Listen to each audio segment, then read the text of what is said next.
Ladies and gentlemen, welcome once again. Good morning to all Jamaicans home and abroad. I'm proud to tell you that I'm bringing this, posting this video from Canada. I'm in Toronto, and it's always a pleasure to be in Canada. Weather is cool, it's great, it's nice, everything absolutely amazing. I want to use this opportunity to jump back into the last election that went down 2 days ago, Wednesday, the 3rd of September. And I'm going to start with the PNP because for some, I know you're not the government. You have lost the general election.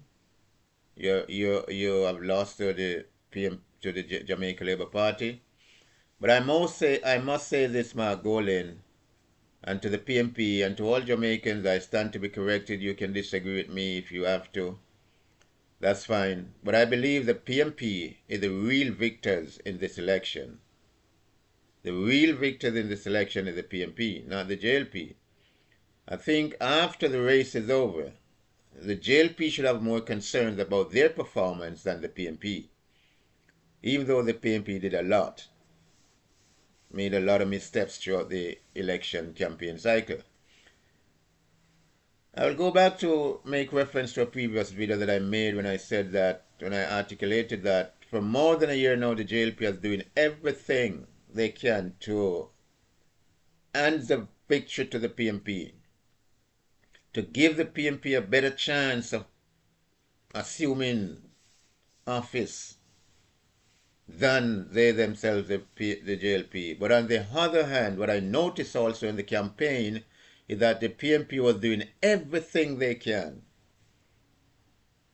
to lose this election. Everything they can.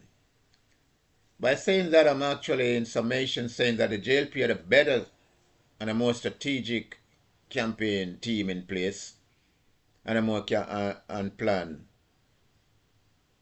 going forward into the election than the PNP. The PNP missed so many steps. And one of the major things I think the PNP missed was that the JLP was campaigning on performance. One, they campaign on performance. Two, on corruption. But let me speak to corruption first. Performance first. At the East Rural St. Andrew constituency conference, the Prime Minister spoke about issuing a book listing 250 projects or 250 things the JLP has gotten done under his administration.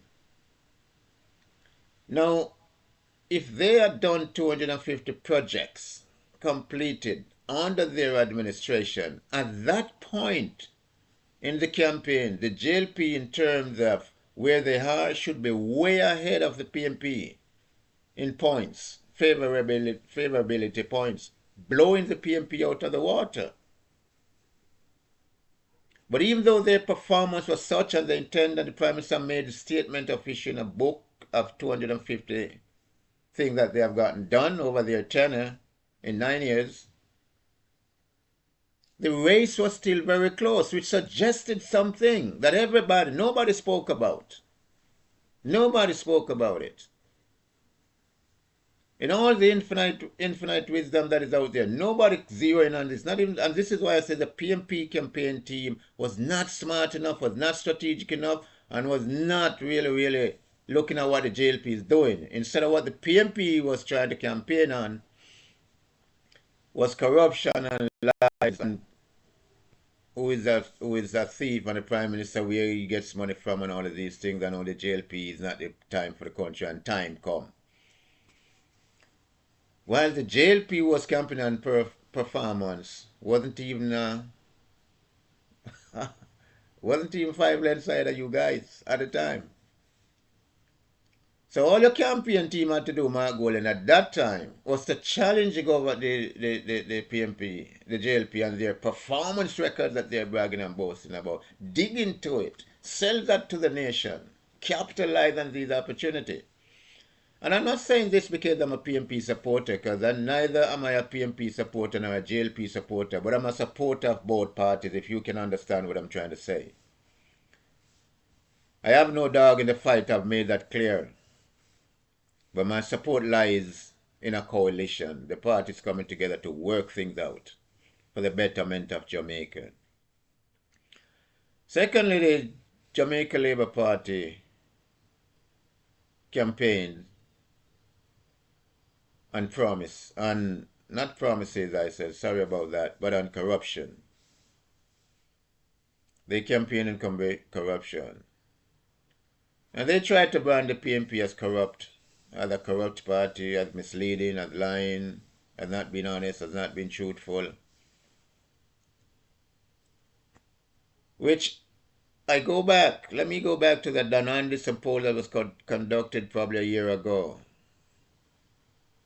A poll that asked a request of Jamaicans to answer and to explain what is the 5 top concerning issues for Jamaicans at the time. And I'll say this again because I've said it before in many previous videos. Corruption was the number 4 issue of the top 5. Corruption came at number 4, not number 1, number 4.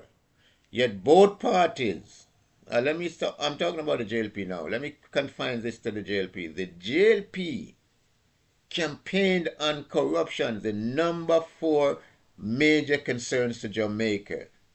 This is one of the opportunities again that the PNP strategic team or campaign team, if strategic enough and understanding enough where the PNP is, where the PNP wants to be, and what the Prime Minister of Jamaica, JLP, is trying to sell to the nation. This is another opportunity they miss to capitalize on the government and to ask them, to force them, to put them under the spotlight, to prove the corruption of the PNP. What the PNP did on the other hand was to make the same mistake the JLP is doing. Campaign on corruption. Missing the point that Jamaicans are telling you. This is the 4th most important concerns we have. Crime and violence, cost of living, job opportunities. Those 3 are far more of a concern to us. So people's concern was about their pockets, food on their table, jobs, and their safety and security. Right? No great emphasis was placed on this by even the PNP. Notice, if you go back to the PNP campaign strategy, no great emphasis was placed on crime. And this is one area in which the Jamaica Labour Party's campaign team dominates the PNP. Dominates the PNP on crime. That is just my quick summary. It's not in an entirety. It's going to take me probably 2 hours to really explain all of that, explain everything. All the strengths and weaknesses of both political campaigns. But I just want to say that looking back on the result of the election, the PNP is the real victors. The JLP is victorious at the poll. They continue to be the government. They have won their 3rd term by being more strategic. You understand? More strategic in their campaign strategy. The PNP, on the other hand, is the real victors because the PNP should walk away feeling a lot more comfortable, a lot better than the JLP with the result of this election. And I say that, ladies and gentlemen, because I want to go back to the 2020 election result. Coming out of the COVID era. The PNP won for itself 14 seats in that election, irrespective of the situation under which that election was held. The PNP won 14 seats. The JLP won 49 seats. Now, the margin in this election is very different. Very, very different. The PNP, and we all know the result of this election. the JLP won 34 seats, the JLP won 29, sorry. From 14 to 29, that's 15. From 49 to 34, that's a loss of 15 seats by the JLP. Even though they campaign, on the government of performance. Of the government they campaign on the government that completed 250 projects. Now, if those 250 projects was benefiting the country right across, ask yourself the question, JLP, wouldn't your result be, or shouldn't your result be a lot better than what it is? The JLP, both political parties, I said, have made a lot of blunder coming up. I have no dog in the fight. I must take my hat off to congratulate Mark Golding on his concession speech. And as you said, Mark Golding, in your concession speech, that immediately the PNP will become the vibrant, viable watchdog party, checks and balance party against the government on behalf of the Jamaican people. That is something the PNP should have been doing from 2016. And in all honesty, Mark Golding, you and your party failed to be a viable, vibrant party in opposition for the country. I've made it clear before, and I'll continue to make it clear again. The country needs two political parties. The country has two political parties. But they need both parties to be vibrant, viable in government, and vibrant and viable in opposition. Because Mark Golding and the PNP, you guys are well aware. The JLPs are well aware of it. All Jamaicans who understand the politics for what it is are also well aware that the opposition party is the only real checks and balances we have against the government of the day, whichever party becomes the government. So if you're a party that's asleep in opposition and you're asleep, the government will do whatever it wants to do. And you can't continue, Mark Golding and your party, PNP party, executive and members, you can't continue to just wake up out of your slumber, go to sleep and wake up just when election is about to hit the airwaves. Election fever is coming up. Because you all know when it's coming close. So you got to be on your feet from day one. Country needs to see that. And the country deserves it because you're all seeking to represent people.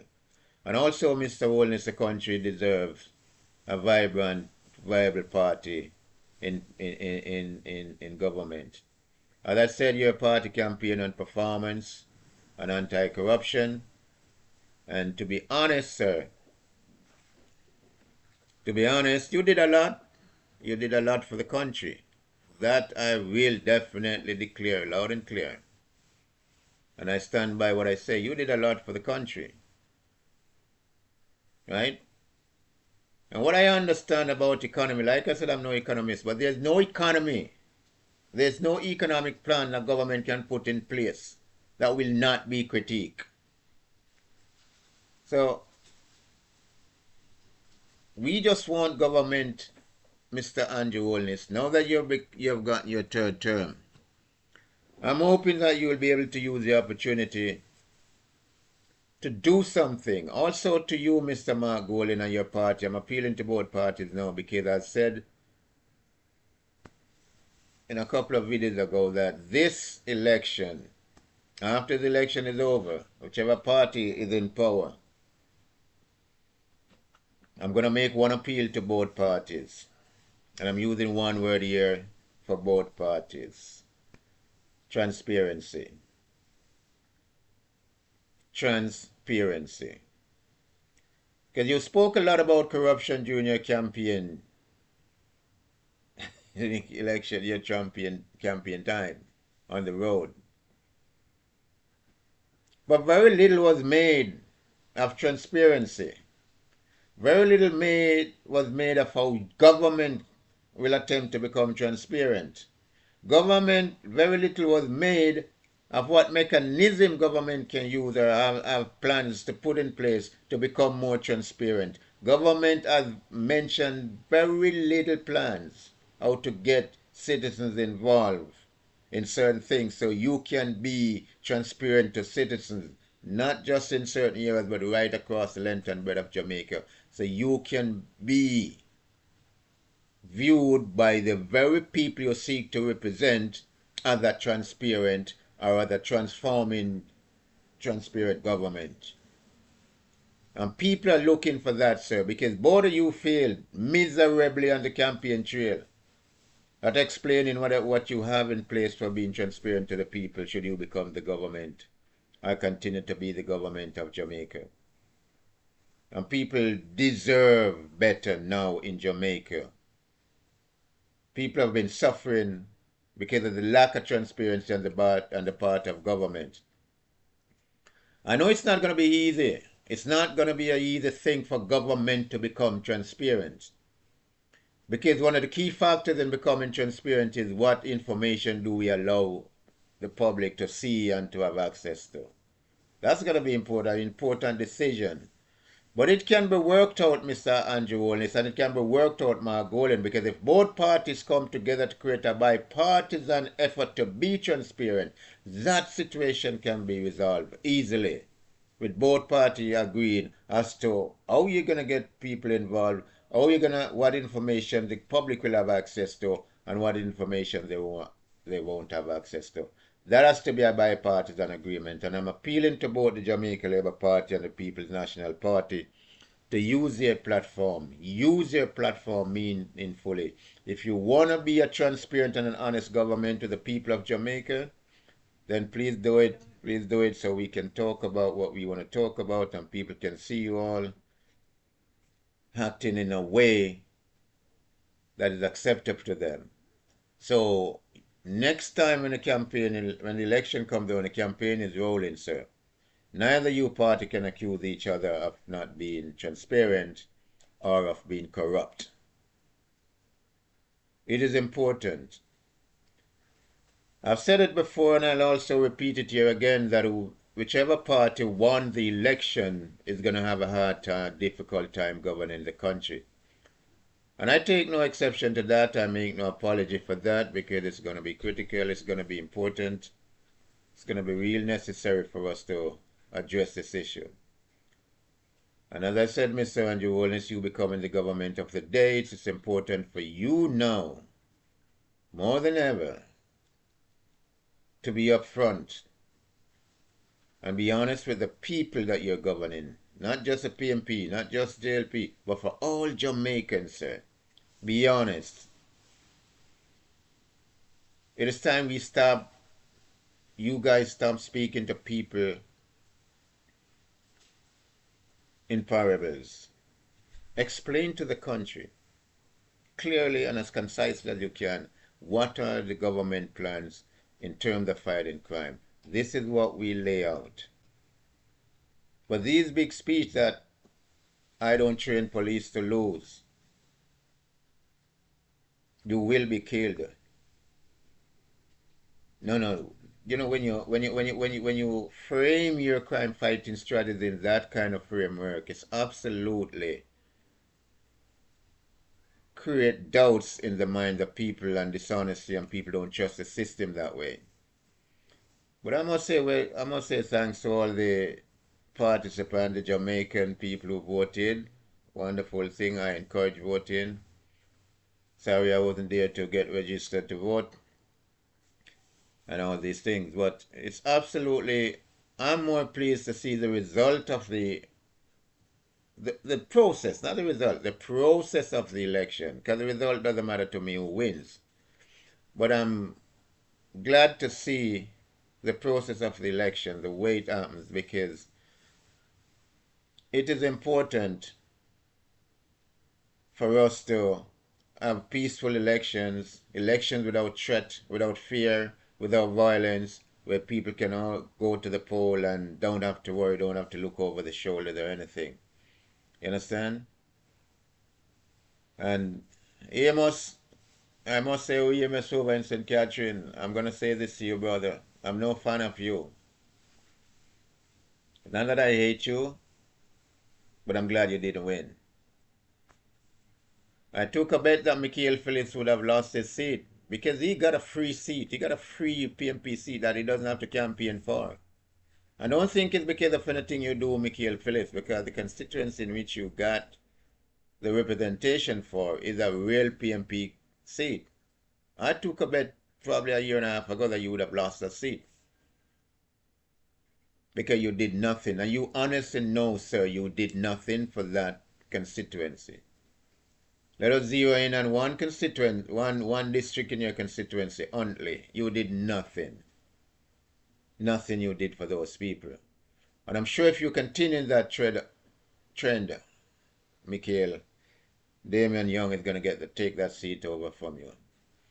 Ladies and gentlemen, once again, I want to use this opportunity to say to you all, welcome to the Lenny Robbins Show. It's now the real politics starts. Now the real deep dive, because there's a start. Because I've made some promises earlier that the government, whomever they are, will have difficulty now governing the country. Because a lot of changes is happening inside Jamaica and outside of Jamaica. And it's going to impact Jamaica's economy. It's going to impact our push. It's going to impact our drive to succeed at the rate we want to succeed in a real way. So ladies and gentlemen, once again, welcome. Kudos to both political parties in the election and for the process that went down. Margolin, appreciate your concession speech, sir. Mr. Holness, appreciate your victory speech. You promised to serve all Jamaicans, not just PMP, not just Labour Right, but all Jamaicans. You promised to lift up people from the bottoms up. And as I said, sir, I'll be watching out. I'm the watch what they do person. I am the watch what they do person, and I'm going to watch closely to see what the government does and how you fulfill your promise. Not just in your victorious speech, but all the promises you made on the campaign trail. So too you, Margolin, the PMP, and in your concession speech, all the promises you made, and I hope you will remain this vibrant party in opposition. As I said, sir, your party is in a very strategic position. You are the only checks and balance that we have in the system that we have in the country against the government, that is the party that is in the government. And to be honest, sir, I must again say to you that in my opinion, you are the real victor, the PMP the real victor in this election. Right? PMP the real victor. You have gained 15 seats from 2020. The JLP has lost 15 seats. So I think you are the one that made the greatest inroad in this election than the JLP. I want to say thank you all. Blessed love to all Jamaicans who went out and vote. Now go out, live in peace. Let's give thanks and praise every day for life. And let's reduce the crime. We can voluntarily. We shouldn't have to have government breathing down our neck and sending all sorts of guns at our heads for us to reduce crime. We, the people, can help do a lot more to help reduce crimes. And the robbery over in St. Mary or Portland, where the woman, her son, and all sort of family members went to rob the Western Union. These are the people society needs to shake loose themselves, shake loose off. Because we, the people, should be able to help to bring down crime. Because the more push and the more investment government puts in to fighting crime, it costs us, the taxpayers, or it costs taxpayers to do that. So, people, you got to understand where you are, understand your politics, understand what is around you, understand what you can do to help, understand the cost of things. Because nothing that government does is free. Even if they give it to you for free, the cost of that, or whatever they give you, was borne by somebody else, some other entity, some other lending association or institution. Ladies and gentlemen, Lenny Robbins YouTube, I've said enough. I have another thing coming on because I've not yet emphasized and stressed this transparency thing and what government should do to, get people more involved and be more transparent to people. I have that still coming up, but I just wanted to get this out of the way to give kudos to both political parties and a well-run political process, voting process so far. Electoral Commission, also kudos to you guys and all of that. I understand that you need to, Mr. Fisher, who made a statement in the Gleaner about election. I mean, people are padded voters list, where people who are not in the country, living in Jamaica anymore, is still on the voters list, and people who have died are still on the voters list, and that need to clean up. I don't know why Mr. Fisher would say that on the morning after the election when he knew it long before. But as I said, Jamaica Electoral Commission or the voting board or whatever you are, that is something. Raise, look at it, clean it up. We need, because in itself, that in itself allows us to have free and fair election. Because you don't want people coming in from foreign to vote who doesn't even live in Jamaica and influence the election that way. So if they're not living in Jamaica and they're overseas, and the law declares or requires their name to be struck from the voters list, then it must be so. Okay, you need to have a Jamaica residence. Ladies and gentlemen, welcome to the Lenny Robbins YouTube channel. Just want to say, know your politics. Let's come together to create a better understanding for each other by watching what our politicians do and what they say. Ladies and gentlemen, watch what they do continues. Over and out to all Jamaicans. If you see this video, now I'm going to ask you to subscribe, to like, to share, and to leave your comments on what you think. Should we have a transparent government? And any comments that you have to help government move forward and how to create a better transparency with the citizens of the country, share it. Because we'd love to hear, because this is what we want, this is what we need to see happening if we're talking about a better Jamaica. We have better Jamaica. And any idea we have to suggest, I'd welcome all thoughts, welcome all ideas, so we can capitalize it and make a better understanding for each other. Watch what they do. Again, watch what they do coming out of Toronto, Canada. Thank you very much, ladies and gentlemen. Be blessed. Jamaicans all over the world. Thank you.